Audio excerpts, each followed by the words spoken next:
Untuk informasi lebih lengkap dan berita terkait, klik link di deskripsi. Jangan lupa untuk install aplikasi CNBC Indonesia di App Store dan Play Store. Jangan lupa untuk subscribe ya. Belum usai menangani pandemi virus corona, di awal tahun ini berbagai peristiwa bencana alam melanda Indonesia. Secara geografis dan juga geologis, Indonesia memang rawan terjadi bencana alam. Belum genap sebulan tahun 2021, berdasarkan catatan BNPB saja sudah terjadi sebanyak 154 bencana alam di Indonesia. Lantas apa saja peristiwa bencana alam yang telah terjadi dan apa saja penyebabnya? Kita akan bahas beberapa di antaranya dalam Duka Indonesia Dilanda Bencana. Kita lihat yang pertama, gempa berkekuatan cukup besar mengguncang daerah Mamuju dan juga Majene, Sulawesi Barat dalam 2 hari berturut-turut. Gempa pertama terjadi pada 14 Januari lalu dengan kekuatan magnitudo 5,9. Kemudian pada 15 Januari, gempa berkekuatan magnitudo 6,2 menerpa Kabupaten Mamuju dan juga Majene yang menyebabkan sejumlah bangunan rusak hingga gangguan aliran listrik dan juga komunikasi di wilayah setempat. Nah, meski 2 gempa sebelumnya ini tidak berpotensi tsunami, namun hingga saat ini tercatat sudah 32 kali terjadi gempa susulan. Hingga 20 Januari sebanyak 826 orang ini luka-luka dan juga hingga saat ini jumlah korban meninggal dunia sebanyak 90 orang. Penyebab dari gempa ini diduga karena aktivitas sesar Mamuju yang naik atau Mamuju Thrust. Di slide berikutnya kita akan lihat lagi. Nah, sejumlah gunung api di Indonesia menunjukkan peningkatan aktivitas vulkanik. Dari 127 gunung api di Indonesia, Pusat Vulkanologi dan juga Mitigasi Bencana Geologi memantau ada 69 gunung api yang aktif. Kita lihat di antaranya ini pada 4 Januari lalu Gunung Sinabung di Kabupaten Karo, Sumatera Utara, Provinsi Sumatera Utara ini mengalami erupsi dan juga mengeluarkan kolom abu setinggi 1000 meter di atas puncak atau kurang lebih 3.460 meter di atas permukaan laut. Kemudian pada pagi hari ini 20 Januari Gunung Sinabung kembali mengalami erupsi. Namun tinggi kolom abu tidak teramati di pihak pos pemantauan. Saat ini pun status Gunung Sinabung berada di level 3 atau siaga. Sehingga masyarakat setempat diimbau tidak melakukan aktivitas di desa yang sudah direlokasi. Selanjutnya pada 16 Januari 2021 Gunung Semeru yang terletak di wilayah Kabupaten Lumajang dan Kabupaten Malang, Jawa Timur mengalami erupsi. Letusan ini menyebabkan munculnya awan panas dengan jarak luncuran ini mencapai 4,5 km. Hingga saat ini gunung tertinggi di Pulau Jawa ini masih berstatus level 2 atau waspada. Mengingat adanya potensi ancaman bahaya erupsi Gunung Semeru berupa awan panas guguran dan guguran batuan dari kubah lava ke sektor tenggara dan juga selatan dari puncak. Tidak ada korban jiwa atas peristiwa ini, namun 5 kecamatan ini dilaporkan terimbas hujan abu setelah Gunung Semeru mengalami erupsi. Kemudian pada hari ini 20 Januari 2021 Gunung Merapi kembali erupsi hingga meluncurkan awan panas sebanyak 3 kali. Nah, pada durasi semburan ini awan panasnya juga tergolong cepat, yaitu selama kurun waktu 116 hingga 198 detik. Selain guguran awan panas, BPPTKG juga mencatat ada sebanyak 47 kali guguran lava pijar Gunung Merapi. Nah, sebelum itu sudah ada pada tanggal 16 Januari dan juga 19 Januari lalu terjadi awan panas guguran. Bahkan pada 16 Januari jarak peluncur awan panas guguran ini tercatat yang terjauh sejak 7 Januari yaitu hingga 1,5 km ke arah hulu Kali Kerasak. Meski demikian, BPPTKG hingga kini masih menetapkan status Gunung Merapi di level 3 atau siaga, pasalnya potensi bahaya akibat erupsi Merapi diperkirakan ini maksimal dalam radius 5 km dari puncak. Nah, imbas curah hujan yang tinggi di sejumlah wilayah di tanah air pun ini menyebabkan banjir. Kita lihat di antaranya ini di Kalimantan Selatan.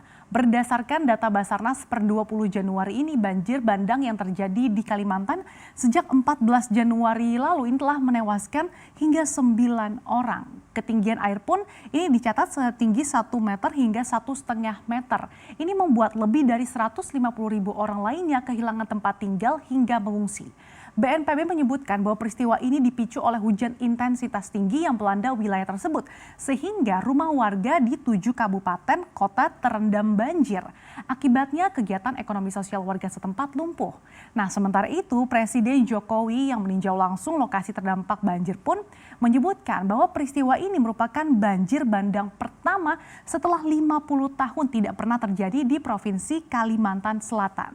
Selain memang karena hujan deras yang terjadi selama 10 hari terakhir di Kalimantan Selatan, KLHK mengatakan bahwa luas hutan di Kalimantan Selatan ini turun hingga 62,8% dari periode 1990 hingga 2019. Selain itu kita lihat juga ini pada 17 Januari lalu banjir pun menerjang sejumlah kawasan di Cirebon, Jawa Barat. Badan Penanggulangan Bencana Daerah Kabupaten Cirebon mencatat terdapat 5 ribuan rumah warga yang terendam banjir. Nah, penyebab utamanya adalah hujan deras dengan durasi yang cukup lama, kemudian diperparah dengan meluapnya aliran sungai yang ada. Nah, ketinggian airnya pun bervariasi mulai dari 20 cm hingga 120 cm. Kita lihat lagi selanjutnya ini pada 17 Januari lalu, gelombang tinggi yang melanda pesisir kota Manado, Sulawesi Utara ini mengakibatkan kawasan bisnis di Town Square dan juga Megamas ini mengalami banjir rob. Tinggi gelombang di perairan utara Sulut berkisar antara 2,5 meter hingga 4 meter atau termasuk dalam kategori gelombang tinggi. Nah, selain dihadang banjir, kota Manado ini juga dilanda bencana tanah longsor. BPBD Kota Manado mengatakan setidaknya ada 9 kecamatan dan juga 33 kelurahan yang terdampak banjir dan juga tanah longsor. Berdasarkan data Basarnas per 20 Januari, bencana tanah longsor ini menewaskan hingga 6 orang. Selain itu, bencana tanah longsor juga melanda Desa Cihanjuang, Kecamatan Cimanggung, Kabupaten Sumedang, Jawa Barat. Ini pada 9 Januari lalu. Longsor di wilayah tersebut ini terjadi 2 kali, yaitu pada pukul 4 sore dan juga 7 malam. Berdasarkan data Basarnas per 20 Januari, bencana longsor ini menewaskan hingga 40 orang. Dan seluruh korban ditemukan setelah operasi yang dilakukan tim SAR gabungan selama 10 hari. Nah, sementara itu BMKG memperingatkan bahwa potensi cuaca ekstrim termasuk curah hujan tinggi, terutama Januari hingga Maret mendatang, pasalnya ada kondisi atmosfer yang tidak stabil dalam beberapa hari ke depan dan bisa berpotensi meningkatkan pertumbuhan awan hujan di beberapa wilayah Indonesia. Lantas apa saja dinamika atmosfer yang patut diwaspadai? Kita lihat di slide berikutnya. Nah, menurut BMKG, meningkatnya pertumbuhan awan hujan yang terjadi di sejumlah wilayah ini bisa memicu menguatnya monsun Asia. Nah, menguatnya monsun Asia ini ditandai dengan semakin kuatnya aliran angin lintas ekuator di Selat Karimata. Kemudian, kondisi monsun Asia pembentuk awan hujan tersebut juga diperkuat oleh pengaruh hadirnya gelombang atmosfer ekuatorial tropis, yaitu Madden-Julian Oscillation atau MJO dan juga gelombang Rossby yang aktif di wilayah Indonesia. Nah, adanya MJO ini bisa bersuperposisi dengan penguatan dari monsun Asia yang mana dapat disertai munculnya fenomena cold surge di Laut Cina Selatan. Nah, daerah yang dilewati oleh cold surge ini biasanya akan menyebabkan tingginya intensitas curah hujan yang tinggi dan juga gelombang laut di daerah tersebut. Selain itu, BMKG juga mengamati adanya beberapa sirkulasi siklonik di selatan Indonesia dan juga utara Australia. Sirkulasi siklonik ini menyebabkan terbentuknya pertemuan dan juga perlambatan kecepatan angin sehingga hal ini meningkatkan pertumbuhan gugus awan supercell yang berpotensi menimbulkan curah hujan yang tinggi. Jadi memang tidak bisa dipungkiri ya bahwa Indonesia memang menjadi salah satu negara yang paling sering terjadi bencana alam. Pasalnya Indonesia berada di Ring of Fire yang menjadikan tanah air sebagai supermarket bencana, terutama gempa bumi dan juga erupsi gunung berapi yang bisa memicu bencana turunan seperti tsunami dan juga likuifaksi.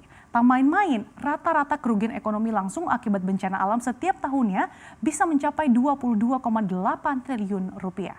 Oleh karena itu yang terpenting dan menjadi perhatian adalah sistem peringatan dan juga deteksi dini, serta bagaimana kita bisa menjaga keseimbangan alam.